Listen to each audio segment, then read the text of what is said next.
Eyni ədədinin sadə vurğularının sayını soruşur. Eyni ədədini əvvəlcə tapmaq üçün biz 57-ni kvadrata yüksəltməliyik. Biz 57-ni göstərə bilərik ki, 57 19 vurulsun 3-dür. 19 vurulsun 3-ün kvadratı. 38 də göstərərəm 19 vurulsun 2-nin kvadratı. Ayrı-ayrı da göstərsəm, yəni 19-un kvadratı vurulsun 3-ün kvadratı, üstə gəl yenə 19-un kvadratı vurulsun 2-nin kvadratı.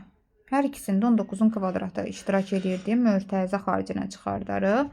19-un kvadratını mötərizə xaricinə çıxarsaq, burada qalar 3-ün kvadratı. Yəni bunu üzərinə gələrik 2-nin kvadratı.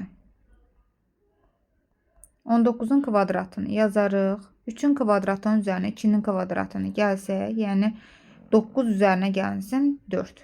9-un üzərinə 4 gəlsək 13 eləyər. Yəni sonra biz sadə vuruqlarının sayını tapa bilərik. 2 dənə 19 var, 1 dənə 13 var. Demək, sadə vuruqlarının sayı 3 dənədir. Yəni 13-dən 1 dənədir. Sadə vuruqların sayı 3.